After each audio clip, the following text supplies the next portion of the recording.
Matt Schaff and Jared Smola of DraftSharks.com here to preview Week 16 of the fantasy football season. It is semifinals week in most formats, whether this is the first round of your playoffs or the second round or half of a 2-week final or whatever it is for your league. All the decisions are magnified this time of year. As always, we got our weekly rankings set by Tuesday. We talked them over as a staff Tuesday afternoon, just like we do every week. And we're going to keep looking at the injury reports, at the news, at coach comments, even stat trends that we become more aware of during the week, make updates as needed or as we believe are needed right up until kickoff. So, not only check back with the rankings throughout the week to make sure that you've got the latest version of what we expect to happen this week, use your team intel page because that takes those projections we're talking about here, applies them to your scoring format, and it factors in upside and tailoring the player recommendations to your specific team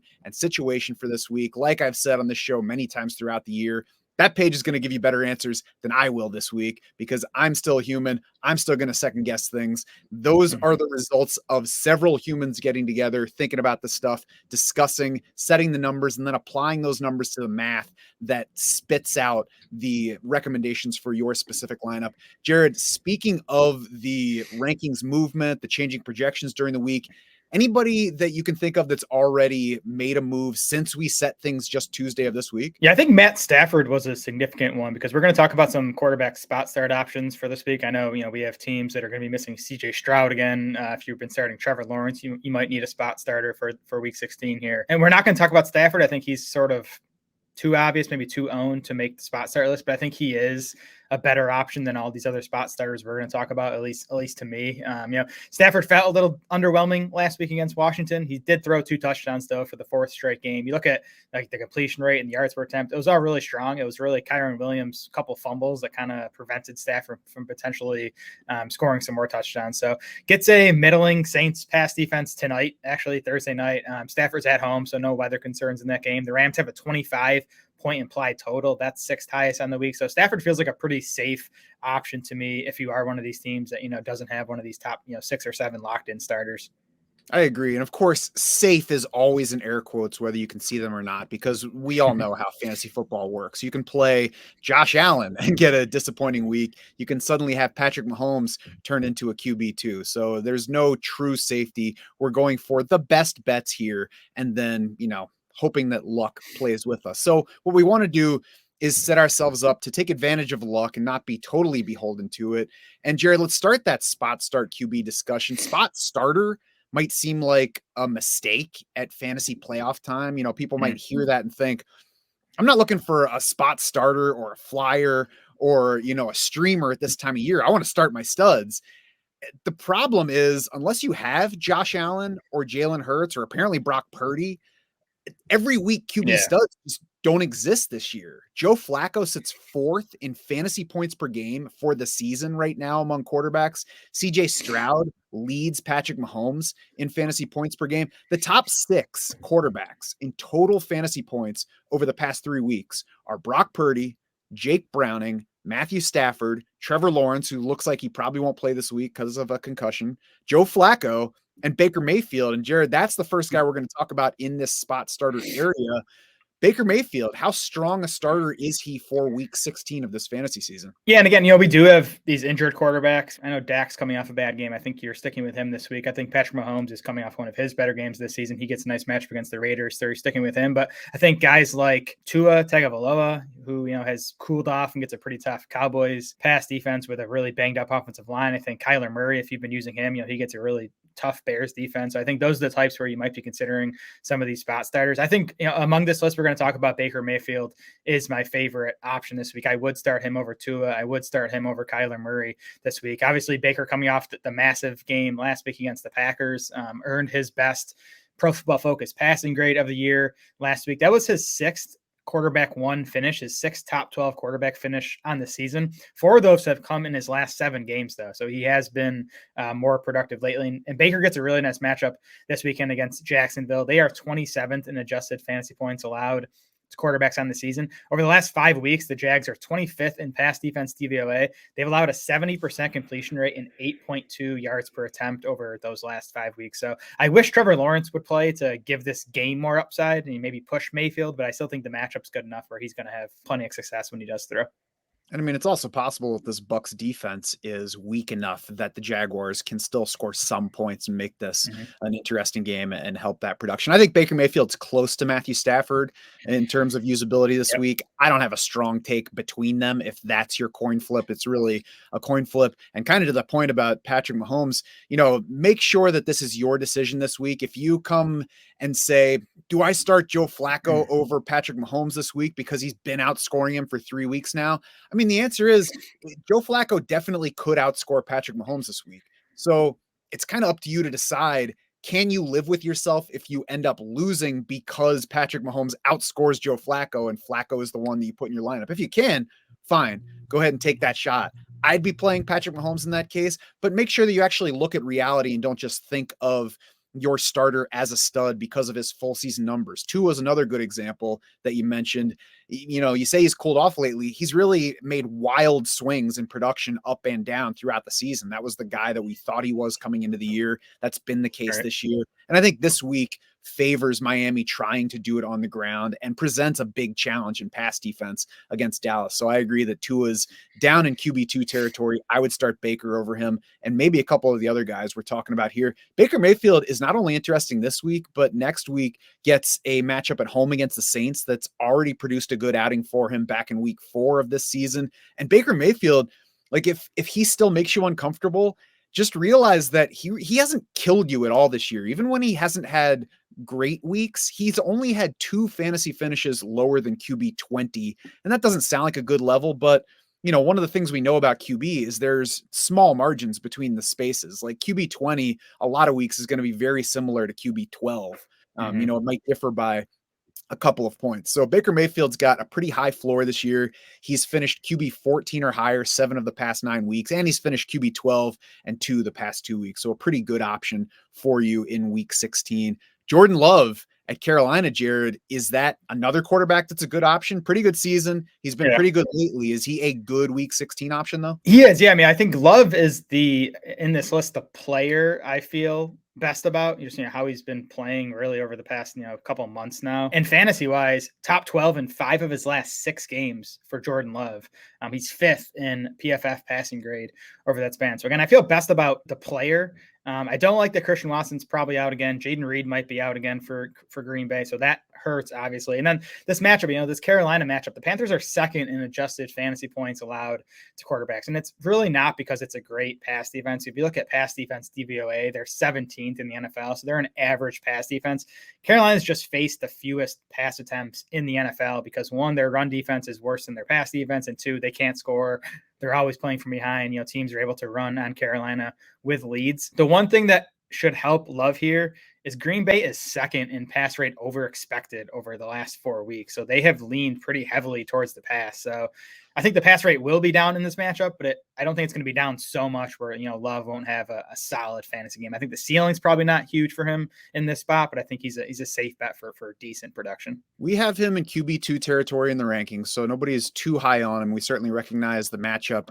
I'm a little bit less enthusiastic about Jordan Love than you sound this week. His volume has been up. You mentioned the pass rate being up, 32.5 pass attempts per game through week 9 this season, 37.7 per game over his past 6 games. That's included 3 losses, which tend to elevate passing volume, a 3-point win over the Chargers. Then the passing volume was down a little bit versus those games in those contests against Detroit and Kansas City that they won by 7 and 8 points. Doesn't look like Christian Watson will play. Jaden Reed's looking pretty iffy. If Reed doesn't play in this game, I'm probably pushing for Jordan Love dropping further down our rankings, especially when you look at the matchup and the fact that they're 5-point road favorites against this awful Carolina team. I think it just might be an ugly game that they win like 17-9 or 17-6, and there just aren't that many points to farm here. Yeah, that's definitely possible. That's the concern. But again, I think when Love does throw, he'll have success. Even if those wide receivers are out, we're going to talk about Dontayvion Wicks in a bit here. I think he's been impressive lately. I think Romeo Doubs is fine. Tucker Kraft is fine. I think there's enough. Again, I don't think Love is a great bet for like top 10 numbers this week, but I don't think he's going to hurt you if you have to use him. Yeah, I wouldn't go crazy finding a replacement. Just, maybe don't get too excited. Joe Flacco next on the list at Houston. And Jared, I think this is one that I would play over Jordan Love. We talked about the passing volume for Love. Flacco has thrown 44 plus times in each of his 3 starts. And that's the same thing we saw from him with the Jets. Part of it is that he's this tall quarterback with a big arm, so he can make the throws that you want. Another part is that he's not scrambling anywhere. So nothing's turning into a run. And he doesn't take that many sacks, so he'll get rid of the ball. So I think I'm chasing that passing volume here against Houston in a game that even if CJ Stroud's not playing, like the Browns aren't a lock to actually play with a Yeah. lead or run away with the game. So, is Flacco a lock for production? No, but I think down in the range we're looking at, I feel a little bit better about him, especially with his receivers, than I do about Jordan Love. I mean, I think Flacco has a chance to throw it another 40 plus times. I think, 35 plus attempts is pretty safe. And for all the reasons you mentioned, the 2 other things I would add, Cleveland has been running a ton of plays all season. They lead the league with 71.5 offensive plays per game. They're at 70 plays per game over the last 3 weeks, which is a top 6 mark in the NFL. And they've been going pass heavy since Flacco took over. 67% pass rate for the Browns over the last 3 games, 65% neutral pass rate for them over that span. So lots of plays and high pass rate is going to, lead to lots of pass attempts. And now you get this matchup against Houston. Houston is 5th in run defense DVOA, 23rd in pass defense DVOA. So it, should be a defense that teams are trying to attack through the air. So I don't see a reason for Cleveland to go away from that. I do wish CJ Stroud would play, because I think that would, elevate the upside for this game and, make it more likely that the Browns are playing from behind. So that hurts a little bit. But again, I still think Flacco's going to throw 35 plus times. It's funny. I was looking at our projections last night. We have Flacco projected for the most passing yards in the NFL this week. Yeah. So I don't know what kind of odds you could get on that. I'm sure you could find it somewhere, but I think it'd probably be a decent bet. I'm sure he's not the favorite to lead the NFL in passing yards this week. Yeah, you can get those alt yards at the very least and maybe get him well above the market line for him. Mm-hmm. He's sitting 16th in our QB rankings right now. I just mentioned I would play him over Jordan Love, who's directly in front of him. Russell Wilson's the next guy up, then Kyler Murray. I would be just fine with playing Flacco over both of those guys. Kyler Murray's facing a tougher defense in the Bears than Joe Flacco is with Houston. Based on what we've seen lately, it seems crazy versus the beginning of the season, but I would say that that's the case. Geno Smith, I don't think I would play Flacco over, because he looks like he's back to full health. He's got a nice set of receivers and a pass favoring matchup. And then we get up to Tua, who I think might be a candidate to move down our rankings during this week. I feel good about, I guess Geno's the one guy I would consider starting Tua over. I think that's as low as I would go for Tua. We'll see about the injuries. We're projecting Tyreek Hill in right now. We'll see about all the offensive line stuff. It's interesting. That game has a higher over under than last week's Dallas Buffalo game even did. So, that game ended up disappointing from the Cowboys side, but I still think there's shootout potential for that game. And I'd have trouble starting Flacco over Tua this week. Gardner Minshew at Atlanta this week. Good spot for him. Now, he, I think, is a little bit different from the rest of these guys, or a lot of these guys, especially Joe Flacco and the couple that we're about to mention after this. He's given us more to judge him on this season because he's been playing for a while. And let's just look at exactly what we've gotten from Gardner Minshew. He took over for good in week 6 for Anthony Richardson. His fantasy finishes since then are QB 15, QB 3, QB 17, QB 23, QB 27, QB 15, QB 9, QB 20, QB 7. So if you look at those finishes, you might think, okay, cool, we'll just play Gardner Minshew in good spots and bench him in bad spots. Well, his best finish so far came against Cleveland in his second start of the season. He had 1 touchdown 2 weeks ago in a 20-point loss at Cincinnati, which has been an excellent matchup for quarterback scoring and helped Nick Mullens put up fantasy points just last week. Gardner Minshew had no touchdown passes against Tampa. So if you know how to guess at what Gardner Minshew is going to do, I would love to hear it. I have no idea, and that makes me scared to play him this week, especially if Michael Pittman's not ready. Yeah, the Pittman thing is key. We're projecting him out, which I think is why Minshew is maybe a bit lower than some of these other guys. I do think he has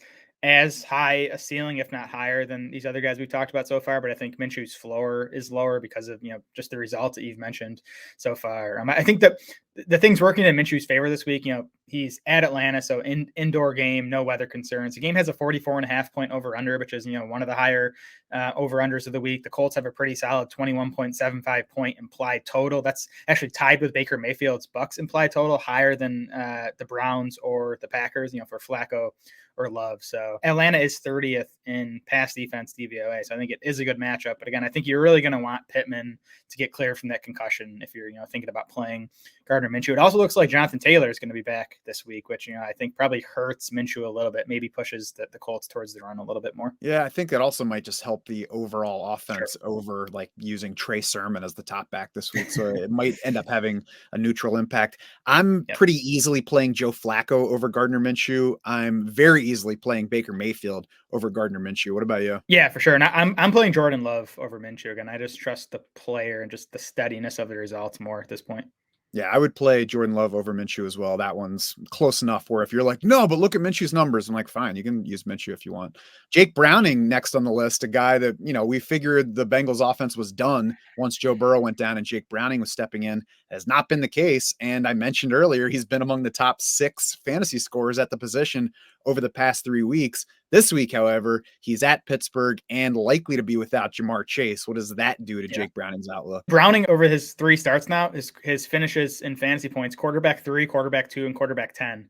Now, we talked about it last week. It still feels like a little bit fluky. And even last week, like the T. Higgins touchdown late in the game, like he literally, Browning just lofts it up to the front pylon. T. Higgins makes an amazing catch, an amazing stretch to get the ball over the pylon. So it still feels a bit fluky. Jake Browning, by the way, called that one an ill-advised throw and an amazing play. Yes, he's honest. And Cincinnati's still 8th in pass rate over expected over the last 4 weeks, which has been primarily Jake Browning. So they haven't shied away from letting Browning throw the ball. The Steelers are 27th in pass defense DVOA over the last 5 weeks. Now, most of the negative there has been the last 2 weeks when they allowed 3 touchdowns to Bailey Zappi and 3 touchdowns to Gardner Minshew. So it's a pass defense that's struggling coming into this one. So I think there's some upside for Browning. I would definitely use Baker, Love, and Flacco over Browning. And, I think Minshew versus Browning is close. I mean, as you said, the Jamar Chase absence is obviously, a pretty big ding against Browning this week too. Yeah, I would have pushed Browning up a little bit higher in that consideration, but with no Jamar Chase, I mean, that's a pretty significant loss for a guy that's still just got 4 games. You mentioned the 3 good ones. There was a bad one right before that. So that's still 25% of the sample that we've gotten from Jake Browning. We want to overlook it because of the 3 good fantasy outings, but you really shouldn't, because the bigger the sample, the better the results. Nick Mullens has an even smaller example because we've got 1 start that we've seen from him in Minnesota. He now gets a positive matchup against Detroit, Jared. I think Nick Mullens will probably finish higher than our current QB 19 ranking, but what would you do with him this week? I think it's easy to look at a guy and say he's too low, and then you start looking at the specific players and you're like, well, I'm not sure who I'd put him ahead of. We have Mullens just behind Minshew and Browning, and those 3 are close enough to me. I would not argue if anyone wanted to start Mullens over Minshew. I just don't trust Mullens still. I know if you look at his final numbers last week, they look really nice. 303 passing yards, 2 touchdowns, had the 2 interceptions, but a 79% completion rate, 9.2 yards per attempt. Again, I think a little flukiness in there. I know the Jordan Addison touchdown was pretty incredible just for Mullens to get it off and Addison to make a tough catch and then run most of the way for the score. So if you look at PFF passing grades, Mullens was 17th last week, so he was fine. He was kind of league average. Minnesota did go plus 3% pass rate over expected last week, so again, not to the extent of the Bengals with Browning, but Minnesota didn't necessarily shy away from letting Mullens throw it. He got Justin Jefferson back last week. We'll have Jefferson again this week. And it is the matchup that I think makes Mullens most intriguing. The Lions 29th in adjusted fantasy points allowed to quarterbacks. They're also 29th in pass defense DVOA over the past 5 weeks. And this game does have some shootout potential. Again, it's another indoor game, 47 point over under. So the matchup could definitely boost Mullens. Yeah, I mean, I think he's a guy who could finish top 12 this week if this game kind of blows up. But the floor on Mullens scares me a bit because I don't trust the player. Yeah, he wasn't very good for like half of that game and then was better in the second half of it. I would play him over Jake Browning, assuming that there's no Jamar Chase this week, because he does have his stud wideout, Justin Jefferson, in the lineup. You mentioned Jordan Addison's big play last week. TJ Hawkinson is another upside target for him, whereas Browning is missing Jamar Chase. So, I think Couple that with the matchup against Detroit that I think is likely to find Minnesota trailing and has also been soft in pass defense. It's a potentially high upside spot for Mullens this week. I think you convinced me. I think it'd be Mullens, Browning, Minshew for me, assuming Pittman's out. But I do think I would start Mullens over those other two. Yeah, I was thinking Mullens over Minshew as well, so I'm glad to hear you say that. Once it gets to Flacco, Jordan Love, I think it's a bit more of a coin flip. You can take a shot on Mullens if you want, but now you're talking about somebody with one start versus somebody with a pretty good 14-game stretch. Right. Yep. Now, moving on from the quarterbacks, Jared, Austin Ekeler shouldn't be a question for us based on the player that he is and the terrific schedule finish that we thought we were going to get for him. But now the question in week 16 is, should I bench a guy that I probably drafted in round 1? Yeah, I think Ekeler is very benchable. I would almost want to bench him if I could. And I know he was a first-round fantasy pick, so a lot of teams probably don't have the luxury of being able to bench him. But I mean, he sits well into RB3 range, even in our PPR rankings.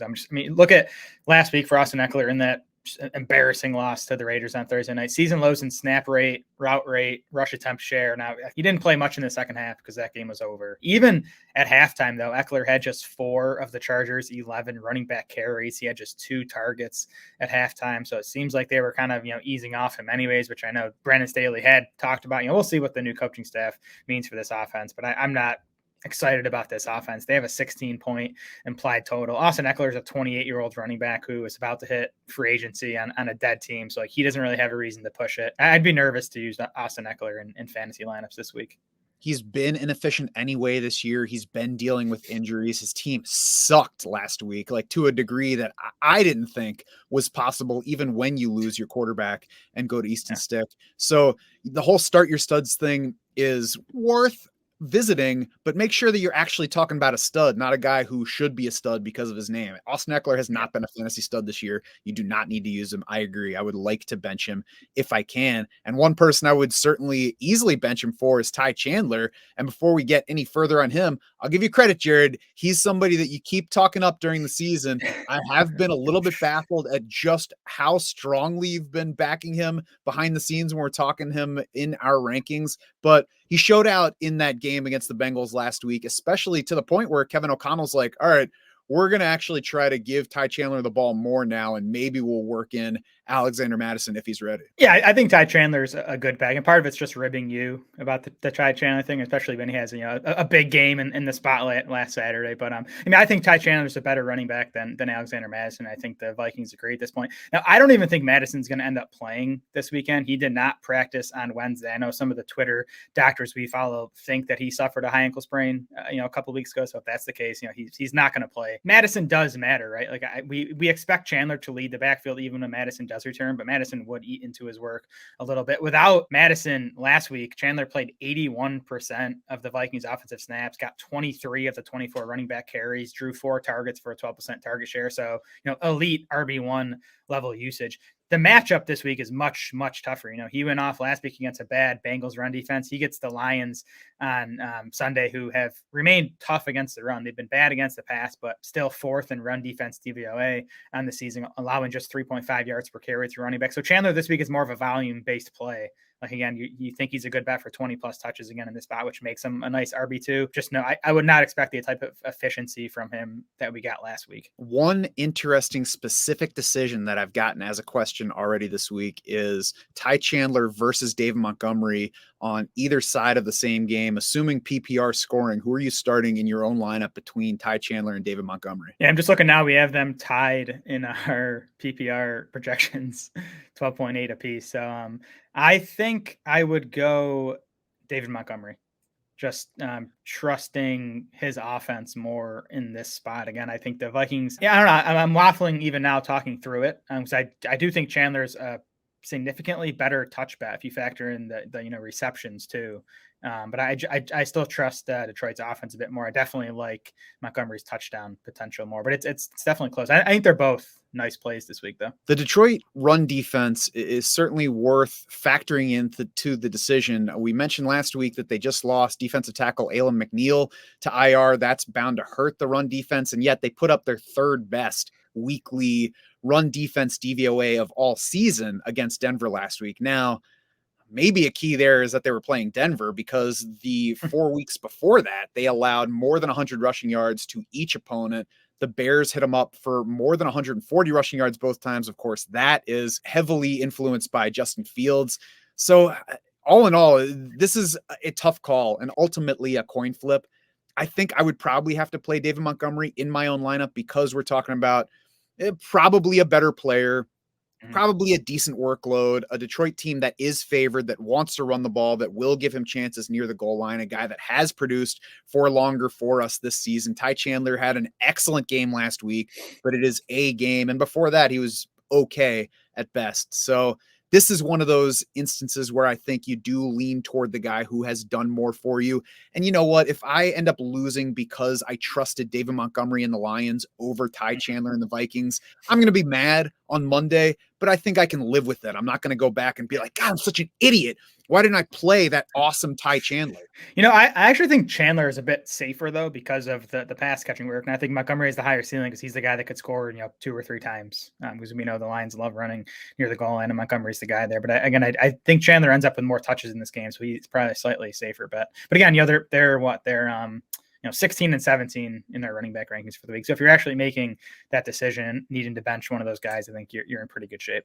And we always put, safe in those air quotes. I mean, David Montgomery had 3 targets each of the past 2 games, so he's not out of it if they need to throw him the ball. And we'll see. Minnesota's defense is good as well. It's a tough one. I mean, these are the decisions we got to make every week. We're with you with these being tough calls. It's definitely not a clear decision between these 2 guys in either direction. Yeah. Jared, is it a clear decision to start Devin Singletary week 16 after he put up big numbers against a supposedly tough Tennessee run defense last week? I mean, Singletary sits, like well behind Ty Chandler and David Montgomery in our running back rankings. He's more like a fringy RB2 to me.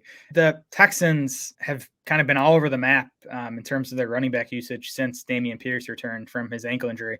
I mean, Devin Singletary snaps in those 4 games, the last 4 weeks with Pierce, 82%, then it was down to 46% and 57%, and then back up to 75% last week. Now, we've been saying all year that Devin Singletary's just been the more effective running back this season. To my surprise, I thought Pierce was the better player coming into this year, but Singletary's just been better throughout the season. So the Texans should be leaning on him as their lead guy going forward, as they did last week. And if they do this week, I do think it's a good spot for Singletary, because the Browns are a team that, they're 29th in pass rate over expected against on the season. So all season teams have been leaning on the run against the Browns, and their run defense has been quite a bit worse lately than it was. The Browns were actually first in run defense DVOA over the first 10 weeks of the season. They are down to 17th in run defense DVOA over the last 5 weeks of the season, giving up 4.4 yards per carry to running backs over the last 5 weeks of the season. So, with CJ Stroud likely out again, it would make sense for the Texans to kind of, lean on Singletary in the running game for as long as possible. Like I said with Nick Mullens earlier, I expect Singletary to finish higher than where he currently is in our PPR rankings. The tough part is looking at the players in front of him and knowing specifically who to put him ahead of to get him higher in the rankings. I would probably start Singletary over Chuba Hubbard, because even with CJ Stroud expected out for his concussion again, even with the tougher matchup for Houston against Cleveland overall, the Texans are implied for 2.5 more points than the Panthers are. Carolina's been awful at scoring points this year. So we've got that. We've got Singletary as a better receiving bet in a matchup that could get more passes thrown his way. He's obviously been the better receiving back than Dameon Pierce. So if Cleveland does take a lead in this game and Houston's playing from behind, that's going to favor Devin Singletary's usage. And he's just been playing better than Dameon Pierce. So there's reason for Houston to lean in that direction going forward anyway, as they try to secure a playoff spot. Houston's a home dog again, so they could fall behind in this game and need that receiving back. I'd probably also start Devin Singletary over Josh Jacobs and Kenneth Walker in my own lineup. Kenneth Walker's playing Tennessee. We'll see about that run defense. It hasn't been great. And we'll see if Jeffrey Simmons plays, because that changes the matchup for the Tennessee defense. I also wouldn't bet money on Saquon Barkley outscoring Devin Singletary this week. Now, I can't say that I would rank Singletary ahead of Barkley for the purpose of recommending it to other people, But if you're asking me to put money on Barkley outscoring Singletary this week, I wouldn't do it. Yeah, I think I'm a bit higher on Barkley and Walker than you are. I would definitely play those guys over Singletary. The Eagles' run D has just been flat out bad for the past few weeks now. So I mean, it's still a bad spot for Barkley. They're massive road underdogs, and how many carries will he end up getting? But I do think he can have some success when he does get carries, and he's involved enough in the passing game. Then yeah, Kenneth Walker, I started the week a little low on, but we were talking on Tuesday, and I came up on him a little bit. Just he at least last week he reemerged as the clear lead guy. Had a Charbonnet for Seattle, and they're favorites in that game against Tennessee. I think Singletary over Jacobs is a real debate there. I think Jacobs is tough because we know he's going to get the work, but how long are the Raiders going to stay close enough in that game to get him carries? So I think he comes with a pretty wide range of outcomes. I feel just as good about Singletary's volume this week as I do about Josh Jacobs. And if you look back at Josh Jacobs' results against the Chiefs in the first meeting, it looks like he had a great game, but a lot of that was a single long run for a touchdown against KC. We're not taking that out. He did it, so he could do it again. He's that kind of player, but just make sure that you know that context in deciding which guy to use. Yeah, Jacobs coming off an injury too, so we'll kind of track what he's doing in practice throughout the week. That's a Monday afternoon game because we got to have 3 games on Christmas or 2 games. I can't even keep track. Whatever it is, it's more football than our wives would probably want on Christmas Day. Mm-hmm. Speaking of injuries, the Bengals receivers are up next, and that is going to be shaped by this Jamar Chase injury. He's expected to miss this game. He played 71% of the snaps last week. So the Bengals finished that game with no Jamar Chase, but they played more of it with Chase than they did without. Jared, what does his absence do to this Bengals wide receiver core this week, both in terms of what to expect in general and whether we're using the next 2 guys up? Chase leaves behind 26% of the Bengals targets, 9.4 targets per game. So obviously a big opportunity for these other guys. And, T. Higgins is the first name to talk about here. Kind of reminded, not me. I love T. Higgins. I think he's awesome. I think he's probably underrated. Reminded everyone else how talented he can be with that awesome touchdown catch he made last week. But we got 4 games of T. Higgins without Jamar Chase last year. Now, these obviously all came with Joe Burrow. So that's a big factor here that it's Jake Browning under center, not Joe Burrow. But in those 4 games without Jamar Chase last year, Higgins averaged 9 targets per game on a 25% target share. So I think that's the type of volume you could be expecting this week. Higgins in those games, his PPR finishes wide receiver 23, wide receiver 23, wide receiver 4, wide receiver 6. So he delivered in all 4 of those games. Again, I like the talent. I think he's going to get enough volume even with the quarterback downgrade. I think Higgins is definitely someone to consider. He's right around wide receiver 2, wide receiver 3 fringe in our rankings. So, and then Tyler Boyd gets a bump too. I mean, he was not nearly as productive or busy without Jamar Chase last year. I think he's not nearly as big a talent as T. Higgins, but he does get a volume boost, and that helps him a bit. But Boyd's still deep in wide receiver 4 territory in our ranks. He's not someone I'd be trying to get into my lineup if I didn't have to. I think I'd play T. Higgins even a little higher than we have him ranked right now. I would play him over Cortland Sutton. I feel better about him than Brandon Ayuk, I think, on the target front, especially the chance that he gets real big target volume. If you told me one of those 2 guys gets 10 plus targets this week, I would say it's Higgins, probably over DeAndre Hopkins, even looking up inside the top 20. So I like T. Higgins this week. Any wide receiver in that range can let you down in a given week, but he looks well set up to produce this week with opportunities. Yeah, especially to Higgins. I mean, we know he can let us down. That's definitely in his range of outcomes. The one thing I have factored into his ranking and projection here too is how good Joey Porter Jr. has been for the Steelers. And he has been one of the rare corners that's been shadowing, maybe not every snap, but quite a bit. He's been following top wide receivers around. So I do think that's the matchup T. Higgins is going to get for most of Saturday game, right? I'm trying to keep all these straight on Saturday. Now, again, I think Higgins is good enough to win that matchup, but I do think it's, probably a slight ding to his, fantasy value this week. At least with it being Saturday, we can see if he gets one of those pregame hamstring injuries and doesn't end up playing. Right. Packers wide receivers, Jared, it's finally time for you to talk up Dontayvion Wicks, as everybody's been waiting for. Right now, we're assuming Christian Watson and Jaden Reed are not going to play. Both guys did not practice on Wednesday. So if that's the case, it's my guy Dontayvion Wicks and Romeo Doubs, who I think are going to be pretty much every snap players for the Packers. And the Packers have been kind of, when all these guys have been healthy, they've been kind of rotating. So none of these guys have been playing, at close to every single snap. So that's definitely noteworthy. And then, so Dontayvion Wicks, he leads Packers wide receivers with 2.0 yards per route run this season. Jaden Reed's at 1.71, Christian Watson, 1.56, Romeo Doubs last among these four at 1.27. And if you look at targets per route runs, who's just drawing looks when they're on the field, Jaden Reed leads the Packers at 23%, but then you have Dontayvion Wicks tied with Christian Watson at 20%, ahead of Romeo Doubs at 18%. So, if it's Doubs and Wicks as, these two full-time guys, I think they're both in play as wide receiver threes. I prefer Dontayvion Wicks, though. Again, the matchup's not ideal. We talked about it with Jordan Love. Like, it's probably not a high volume game for the Packers, but I think there will be enough to go around to, get Wicks, 5, 6, 7 targets, and again, be a usable wide receiver 3. Looking at who's around him in our PPR rankings right now, I would play Jackson Smith and Jigba over Dontayvion Wicks. I'd probably end up playing Tyler Boyd a little bit higher than where we have him, but I hate everybody behind Josh Downs. So Yeah. like, if you want to, I my first idea in looking at it is Dontayvion Wicks at wide receiver 34. That's nuts. And then I look at the guys behind him and I'm like, oh, it's not that crazy at all. Odell Beckham, I think, is one guy in that range that I would take a shot on. And, everybody's going to hate Gabe Davis at this point, but that's another player that I would take a shot on, knowing full well that I could get a 0, but in a range where everybody could potentially give me a 0. I can't help you with Gabe Davis. I mean, I tweeted he's posted a goose egg in 3 of his 4 games under Joe Brady. Then he went over 100 yards in the other one. JSN, I think I'm with you. I'd probably lean towards him over Dontayvion Wicks. We can make that change in the rankings, but that still leave you Dontayvion Wicks as your wide receiver 35 for the week. So I think he's still definitely in play for a lot of people.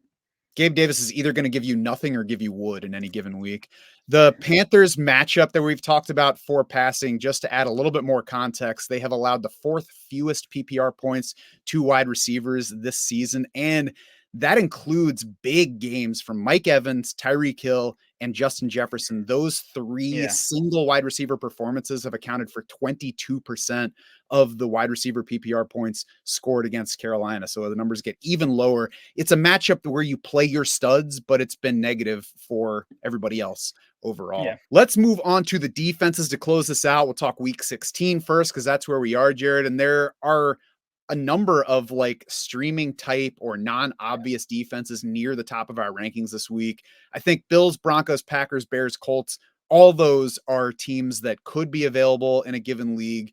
All are inside the top 9 in our rankings, and I feel pretty good about all of them this week. Yeah, for sure. I mean, you get, the Bills against Easton Stick. The Chargers are implied for 16 points. You get Denver against Bailey Zappi, and the Patriots, they're implied for 14 points. The Broncos are at home for that game, which we like. I think Philly's probably the controversial one, the more debatable defense. And yeah, I'm not going to argue that they're a good real life defense at this point. They've been bad lately. Tommy DeVito, in his 5 starts, here's the number of sacks he's taken: 5, 9, 6, 0 against Green Bay somehow, and then 7 last week. And that's despite averaging just 26.6 pass attempts per game across those 5 starts. Now you have the Giants 12-point underdogs in Philly this week, so DeVito might have to throw up more. I just think the Eagles are an excellent sack bat, and I don't think the Giants are going to put up 24 plus points against them. The Giants have the 2nd lowest implied total on the week at 15.25. Yeah, I mean, the sack upside is obviously there. The Eagles defense is just so bad at this point. I like them less than what our rankings do this week. They just allowed 20 to Drew Lock without forcing a turnover in that game.